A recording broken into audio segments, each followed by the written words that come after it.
الحمد لله وحده والصلاة والسلام على من لا نبي بعده أما بعد فأعوذ بالله من الشيطان الرجيم بسم الله الرحمن الرحيم وقالوا ما هي إلا حياتنا الدنيا نموت ونحيا وما يهلكنا إلا الدهر وما لهم بذلك من علم إن هم إلا يظنون وقال النبي صلى الله عليه وسلم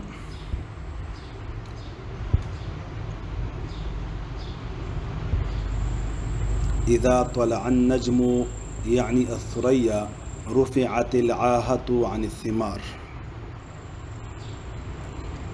وفي حديث آخر إذا طلع النجم ارتفعت العاهة عن أهل كل بلد. اللهم صل على محمد وعلى آل محمد كما صليت على إبراهيم وعلى آل إبراهيم إنك حميد مجيد.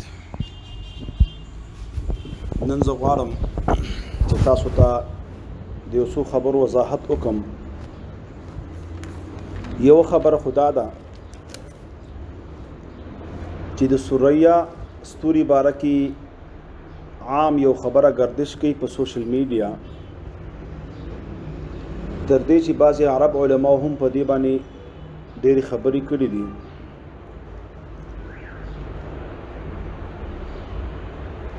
سوریا ستوره مشهوره دادا د مسند امام احمد یو حدیث را نقل شکی چې هغه تاسو ته ما ویلي، او مقصد به پدې کې دا دی چې چې کوم میش روانه ده د دې په 12 مای د سوریا ستوره راخیږي او دې سره به دا چې کوم موجوده وبا ده کرونا 19 وایرس دا به دې سره ختم شي. دی مسئلې ډیر زور شور اخیسته، مختلف الفاظ سره په دې کې احادیث نقل دي. دې کې چې کوم لوی دلیل دی هغه حدیث د مسند احمد دی چې هغه په ښکارا الفاظ سره راغلي دي، لیکن تفصیلات پکې نشته. لیکن دومره ده چې د قشان احادیث نور هم شته، امام مسلم او بخاری هم راخستی دي، لیکن التا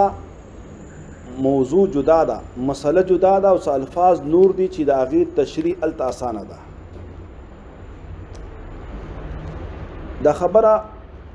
او دا بحث علمی دی او زما مقصد دلته عوام پوهه کول دي. اکثر عوام ملګري معلومات کې ټلیفونونه یې کړي دي، واتساپ باندې میسجونه هم راغلي. کوشش کوم چې سهل انداز سره وسانه انداز سره دا مسله واضحه کړم. دا کوم حدیث چې په مسند امام احمد کې نقل دی، بعض علماء دې ته ضعیف ویل دي، لکه امام البانی په خپل سلسله الضعیف کی ذکر کړی دی الاحادیث ضعیفه، بعضی ورته حسن هم ویلې دی. بهر کیف د دې حدیث مقصد څه دی؟ د حدیث مقصد یو جمهور محدثین او فقها بیانوي، او دویم بعضی علما داغي تشریح وضاحت کوي. جمهور علما دا خبره کوي چې دا حدیث مقصد دا دی چې نبی پاک علیه الصلاۃ والسلام دا د میوو باره کې فرمایلی دی. اصلا چې کله حدیث مشکل شي یا د قرآن یو آیات انسان ته پای کې اشکال راشي، نو د قرآن د آیات د وضاحت دپاره مفسرین شای نزول بیانوي، نو هغې سره هغه کې یو نوعه اسانتیا راشي، د انسان فهم ته هغه وغورځېږي. او په باب د حدیثو کې محدثین دا طریقه کوي چې شان ورود چې دا حدیث نبی پاک علیه الصلاۃ والسلام په کومه موقع لوستی دی، نو دې حدیث شان ورود دا دی چې فصلونه میوجات او باغونه به د کجورو خرڅولې شو مخکې د پخېدونه، بیا به په هغې باندې مرض راغی، هغه فصل د پخېدو او کاملېدو نه مخکې به ضایع شو، نو بایه او مشتري په منځ کې به تنازع پیدا شوه، جګړه به پیدا شوه. نبی پاک علیه السلام حکم وکړ چې تاسو د فصلونه، باغونه، میوجات، کجوري دا مه خرڅوئ تر څو چې پخې شوي دي. او بیا د علامې دپاره نبی پاک علیه السلام وفرمیل چې ثریا ستوری کله راوخیږي نو دا داسې وخت دی چې ګرمي شي او د ګرمایش د وجې نه دا میوې پخې شي، او چې کله پخې شي نو بیا د دې نه وروستو په دې کې د نقصان او د بیمارۍ او د مرض او طوفان وغیره سره د غورځېدو او د خرابېدو چې کوم اعتبار وي یا کوم خطره وي هغه کمیږي. عمومي طریقې سره بیا د فصلونه چې کله پاخه شي خرابېږي نه. نو نبی پاک علیه السلام لفظ د ثریا په دې حدیث مبارکه کې ولوسته. مقصد د نبی پاک علیه السلام دا دی، شارحین لیکي چې ثریا مطلب صرف علامه ده. مطلب دلته په پاکستان کې یا نورو منطقو کې ګرمي جون جولای سخته وي یا د یخنۍ یو خاص موسم وي، غنم لوکیږي، غنم پخیږي یا نورو میوو خپل وختونه حمل ثور جوزا افغانستان کې یا نورو منطقو کې، نو دغه شان په عربو کې د دې ستورو فهم ډیر زیات و او مسله به واضح کېدله د ستورو په ذریعې سره. او دې باره کې د قرآن نه هم بعضې مفسرینو څه شواهد لیکلي دي، د هغې تفصیل وروستو کوو انشاءالله. نو مقصد دلته دا و چې علامه به دا وي د میوو د پخېدو چې کله د ثریا ستورې راوخیږي نو ګرمي زیاته شي، نو دغه وخت کې تاسو بیا میوې خرڅوئ، نو دا میوه به پخئ او دې کې به بیا یره د دې خبرې نه چې دا باغ خراب شي، ضایع شي. لیکن په دې مقام کې جمهور فقها او محدثین یو طرف ته دي او بعض علما چې په هغې کې دوه علما مشهور دي، یو سمعانی دی او بل مناوي دی. دوی دا لیکلي دي چې دا متعلق دي د عام امراض انسانیو پورې، چې عام امراض انسانی هغه د ثریا ستوري راختو سره رب العالمین لرې کوي او ختموي. ابن حجر عسقلاني دا خبره لیکلي چې دا ثریا ستوري راختو نه مخکې ډېر مرضونه راځي او بعض اوقاتو کې پریودو سره هم څه ناڅه امراض راځي، دې سره رب العالمین بیا هغه لرې کوي، هغه موسمي امراض چې ورته وایي. لیکن دلته دا خبره ډیره ضروري ده چې ستورو دپاره څه تاثیر نشته. لمر دی یا سپوږمۍ ده یا ستوري دي، دا د الله رب العزت د مخلوقاتو نه څه مخلوقات دي. یو حدیث کې راځي نبی پاک علیه السلام یو ورځ سحر وفرمایل باران شوی و، چې باران وشو څه کسان په دې باندې کافر شول او څه کسان پکې مؤمنان پاتې شول. کافر هغه شول چې مطرنا بنوع کذا و کذا، موږ باندې باران وشو په فلان کې ستوري اوخاته یا فلان کې ستوري پریوته، نو ځکه دا باران وشو نو د باران نسبت ستورو طرف ته وکړه، خپل خالق حقیقي پرېښود، د هغې د وجې نه هغوی د اسلام نه ووتل او کافران شول. او مسلمانانو ته عقیده ده که موږ باندې باران کېږي، که ګرمي راځي او که یخني راځي، که مرض راځي، که شفا راځي، دا ټول من جانب الله. نو دې حدیث کې صراحتا معلومیږي چې ستورو له څه تاثیر نشته. لیکن دومره دا مخکینی حدیث چې کوم دی چې فصلونو میوې افتونه لرې کېږي په ثریا سره، دی فقط علامه ده. لکه دا څوک خبرو کې جون جولای لکه ګرمي ده، دې سره به غنم پاخه شوي لونو ته تیار دي، لهذا که خرڅې نور سې خرڅولی شي تیار پوخ شی دی، راکټ کول پکار دي. نور دې کې څه تاثیر نه معلومیږي. او نبی پاک علیه السلام په صریح الفاظو کې نور روایتونه من راغلي. یو روایت کې راځي څوک چې کاهن یا ترویتی ته راغی، نجومي ته راغی، څه تپوس یې وکړ یو شي نه، حدیث پاک د امام مسلم راخسته دی د سلويخ ترزي یا سلويخ شپې مون نه قبليږي او بل حدیث کې راځي چې کاهن او تربیتی او نجومي تراغه او داغه د خبرې تصدیق وکړه وې د کفر وکړه پاغه دین باندې کم دین چې محمد صلی الله علیه وسلم باندې را نازل شوی دی نو معلومیږي چې فقط په دې حدیث کې ذکر د سوریا ستوري د علامت لپاره دی چې توقیت په دې باندې کیږي نور هیڅ حصر په دې کې نشته د دې سوریا ستوري رب العالمین فرمایي په قران کې وزینا السماء الدنيا بمصابيح وجعلناها رجوما للشياطين بل مقام کې فرمایي ان زینا السماء الدنيا بزینة الكواكب وحفظا من كل شيطان مارد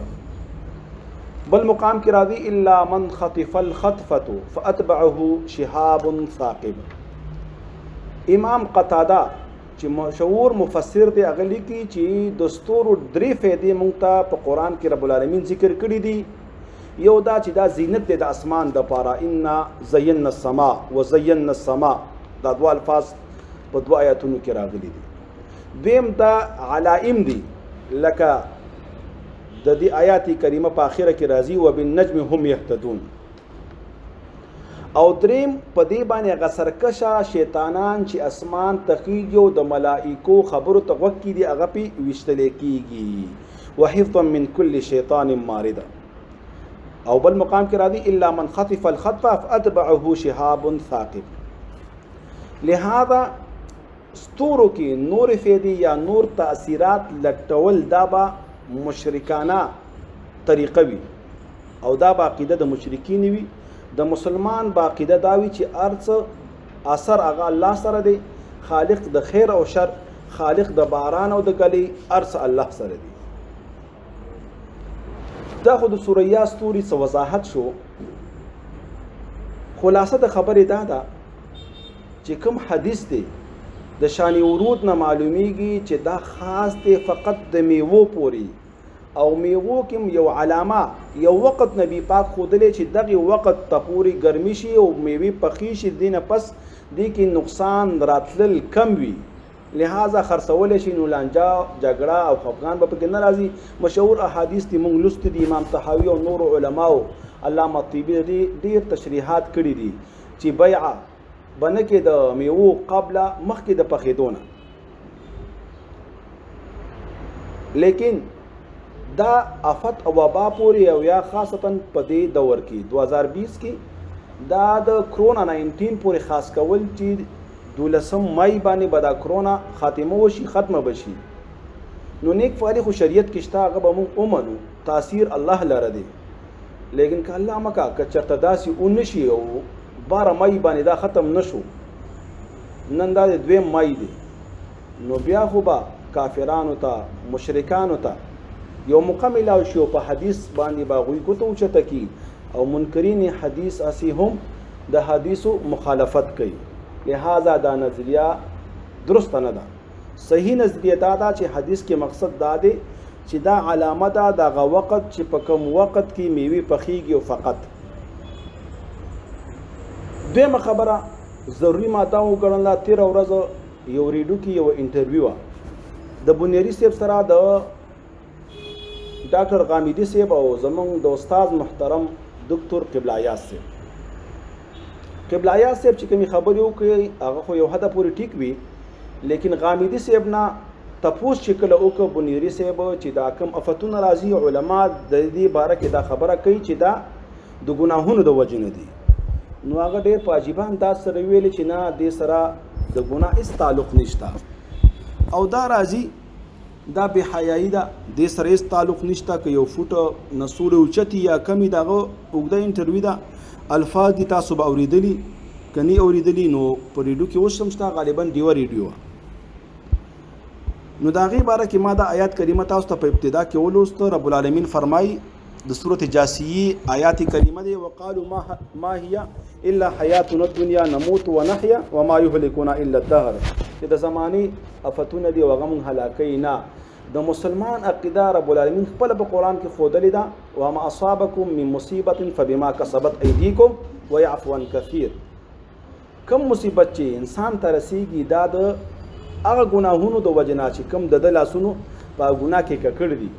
بل مقام کې رب العالمین فرمایي ظهر الفساد فی البر والبحر بما کسبت ایدی الناس. په وچ او په دریاب کې چې کوم فسادونه ښکاره شوي دي هغه د انسانانو د بد اعمالو د ګناهونو د وجه نه ظاهر شوي دي. او حدیث پاک هم دی اعمالکم عمالکم ستاسو عملونه په تاسو باندې حاکمان دي، فیصله کوونکي دي. که اعمال درست دي نو بره نه بخي فیصلې راځي. مشران یو مثال بیانوي که ګل دی گزار که برا نو ګل بره باندې را گزار شي، او که کانې دی گزار که برا نو سر به دې مات شي او هغه به در باندې را گزار شي. نو دا حقیقت دی چې علما فرمایي دا کومه وبا کرونا وایرس یا نور طاعونونه چې راځي چې موږ د احادیثو ذخیرې ته وګورو یا د قرآن آیاتونو ته وګورو دا زموږ د ګناهونو د وجه نه په موږ باندې راځي. بیا دې علاج هم په قرآن او سنت کې شته، هغه موږ بار بار بیان کړی. تیر جمعه هم د دې باندې موږ بیان کړو چې استغفار ویل پکار دي. وما كان الله معذبهم وهم مستغفرون. چې کوم قوم استغفار ډېر کوي الله وی هغه باندې عذاب نه راولم. صدقه ورکول پکار دي، حدیث پاک دی الصدقه رد البلاء. د قرآن تلاوت کول پکار دي ځکه سر نزول د رحمت کیږي او د واباګانې د الله عذاب دی. او حدیث دی نبی پاک علیه الصلاۃ والسلام فرمایي چې په عرش باندې رب العالمین لیکلی دي چې ان رحمتي سبقت غضبي. د الله رحمت د الله په غضب باندې سبقت کوونکی. نو چې کله په تلاوت د قرآن سره نزول د رحمت وشي نو غضب د الله او په دې سره ختم شي. نورم ډیر اعمال مونږه بیان کړیو، مختصره خبره کوو. لیکن داسې خبرې کول چې نه دا عذاب نه دی نو دا مناسب نه ده. دا د قرآن د نصوصو خلاف عمل دی. د الله عذاب پورې خندا نه دی کول پکار، بلکې الله ته توجه پکار ده. که تاسو قرآن وګورئ چې کله نوح علیه السلام قوم باندې رب العالمین د عذاب فیصله وکړه، نوح علیه السلام ته رب العالمین حکم وکړ چې کشتۍ جوړه کړه او په دې قوم باندې به اوبه راځي. نوح علیه السلام یو طرف ته کشتۍ جوړوله، بل طرف ته قوم ته نصیحت هم کا او دعوت هم ورکاو چې راشي زما خبره ومنئ، د الله وحدانیت ومنئ، کامیاب بشي. عذاب را روان دی، عذاب نه به بچ شي چې کله تاسو زما خبره ومنئ. لیکن هغوی خنداګانې شروع کړي. نوح علیه السلام کشتۍ جوړه کړه، دعوت یې کاوه. عین موقع کې چې کله باران د بره نه وفاره تنور نه اوبه رالي، عذاب په شکل کې ډېرې زیاتې. نوح علیه السلام بیا هم خپل دعوت شروع کړی لیکن قوم نه مني. مونږ ته یوه مکالمه رب العالمین ذکر کړی د په قرآن کې چې خپل بچی سره گفتگو کوي، خبره کوي. ونادى نوح ابنه وكان في معزل يا بني اركب معنا. نوح علیه السلام आवाज وکړ خپل بچی ته چې ای بچیا راشه ما سره په کشتۍ کې سور شه. ونادى نوح ابنه وكان في معزل، هغه په یو طرف یو اړخ کې ولاړو. بچی را سور شه مونږ سره ایمان والا ملګری شه او د کافرو ملګری مه کېږه ولا تکن مع الکافرین. دلته نوح علیه السلام بچی مسلمان نو هغه څه جواب ورکوي؟ وی سآوی الی جبل یعصمنی، وی زه به لاړ شم د غر څوکې ته به وخیږم او د دې عذاب نه به بچ شم. د مسلمان او د کافر په منځ کې فرق دا دی چې کله عذاب راشي مسلمان به د هغې نسبت الله ته کوي چې الله راواسته، او کافر نسبت اسبابو ته کوي. مسلمان اختیاري نیک اعمال الله ته جړه، فریاد، دعا، توبه، او کافر هغه اسبابو پسې ګرځي. نو دا هم وایي زه به لاړ شم وبخیږم غر ته، د اسبابو د وجې نه به د الله د عذاب نه بچ شم، لیکن د اسبابو هغه د الله د عذاب نه بچ نه که بلکې هغه د نور قوم سره غرق شو. بل طرف ته که تاسو د یونس علیه السلام قوم وګورئ، هغوی باندې هم عذاب علائم رالل، لیکن هغوی توبه وویستله، متوجه شو رب العالمین ته. رب العالمین هغه عذاب د هغوی د فریاد او د توبې په سبب د هغوی نه رستو کو لرې که. نو مونږ ته هم پکار دی چې د عذاب راغلی دی متوجه شو رب العالمین ته، او مونږ خپل انفرادي اعمال درست کو. که هر څوک په کومه ګناه کې ملوث دی، که څوک دروغ وایي چې هغه د دروغو نه توبه وباسي، که څوک غیبت کې عادي وي هغه د دې نه وباسي، که چا تکبر کړي، که چا که مسلمان سره زیاتی کړي، که څوک په فیصلو کې رشوت علي یا حرام خوري کوي یا سود لین دین کوي یا په کاروبار کې وزن کې کمی کوي یا ملاوټ کوي یا نورو مسلمانانو سره په کومه طریقه چې تکلیف رسوي یا حرامو کارونو کې ملوث دی فوراً د دې نه توبه و الله ته توجه نو رب العالمین و د عذاب زمونږ نه دفع کړي او لرې به یې کړي. یو خبره چې ما 3-4 جمعې مخکې ابتدا کې تاسو ته بیان کړې وه، بعضې قصې د عبرت دپاره د انسان ذهن پې کولاویږي. زمونږ په دې قصه کې مقصد دی قصه ته بیانومه و یو ځل وبا او طاعون یو علاقې ته روان و چا دې لاره کې تپوس وکړو چې چېرته روان یو فلانکي علاقې ته ځمه وایي څومره کسان به مړه کوې وایي پوره 10,000 کسان به مړه کوو. وایي چې کله هغه علاقې ته وبا ورسېده یو میاشت پس هغه وبا واپسۍ کې روانه ده بیا دې لاره کې سړی تپوس کوي چې تا خو ویلې زه فلانکي علاقې ته ځم او 10,000 کسان مړه کوم تا خو 50,000 مړه کړل دلته. وایي وبا ورته ویلې چې ما 10,000 مړه کړي چې کوم الله لیکلي وو زما په سبب باندې هغه 10,000 وو دا 40,000 چې کوم دي دا د یارې د وجې نه مړه شوي دي دا ما نه دي مړه کړي. مقصد دلته دا و چې یره به داسې نه پهلاوې چې ته نیک اعمال پرېږدي ځان ویروه او دا مقصد هم دی د الله تعالی. او یو ځل په کوفه کې زلزله رااله ابن عباس وفرمایل چې رب العالمین تاسو نه د توبې مطالبه کوي توبه وباسئ او حدیث پاک د نبی پاک علیه الصلاۃ والسلام حدیث پیش ک یخوف به عباده په دې باندې رب العالمین خپل بندگان یری ير اوکي او تاسو يرم نه چې نیک اعمال پرې دی اسباب باندې نظر اوکي د مرګ نه او یریږي نه دا مکوي کني چې کله انسان او یریږي ډیر زیات نو به د قوت مدافعت کار پرې دی بیا هغه خپل چې کوم ډیوټي ده هغه نشي سرانجامولی د هغې د وجې نه انسان زړه سکته وکړي او بیا دا ضایع شي. زمونږ دا ایمان دی چې زمونږ مرګ مونږ ته الله لیکلی دی لا یستقدمون ساعة ولا یستقدرون او بل مقام کې رب العالمین فرمایي چې څه شی انسان ته رسیږي دا لیک شوی دی قل لا یصیبنا الا ما كتب الله لنا او حدیث پاک د انسانیت د پیدایش نه 50,000 کاله مخکې د انسان مرګ او ژوند او د رزق ارس لیکلی شوی دی. په دې باندې زمونږ ایمان دی یقین دی الله ته توجه پکار ده. دا مختصری خبرې وي. خبره اوله د سوریا باره کې وه چې دا نظریه نه دي ساتل پکار چې 12 مئی سره به دا ختم شي نه الله راوستي الله به یې ختموي چې کوم ذکر حدیث کې د هغه مقصد دا نه دی. دویمه خبره د بنری صاحب په انټرویو کې چې د غامیدي صاحب سره شوی وه هغه د علماو خلاف هغه خبره د هغه مناسب نه ده. نور مونږ ته پکار دی چې الله ته توجه وکړو رب العالمین به زمونږ نه دا وبا دا مصیبت او دا پریشانی لرې کوي. دعا وکړئ په آخره کې چې رب العالمین هغه ملګري چې کوم ملګري په دې کې وفات شوي الله هغوی ته مغفرت نصیب کړي. کوم ملګري چې بیماران دي رب العالمین دې هغوی ته صحت ورکړي. کوم ملګري چې روغ دي رب العالمین دې هغوی د دې وبا او مصیبت نه لرې وساتي. رب العالمین زمونږ ګناهونه مونږ ته معاف کړي زمونږ دعاګانې قبول کړي زمونږ عبادات قبول کړي. رب العالمین هغې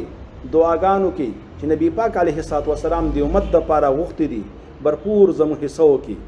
یا الله د کوم وفتونو نه د کوم عذابونو نه او د کوم مرضونو چې پناه غوښتې ده یا الله موږ ته د هغې نه پناه راکړي. واقول قولي هذا استغفر الله لي ولكم ولسائر المسلمين وصلى الله تعالى على خير خلقه محمد وعلى آله وأصحابه أجمعين.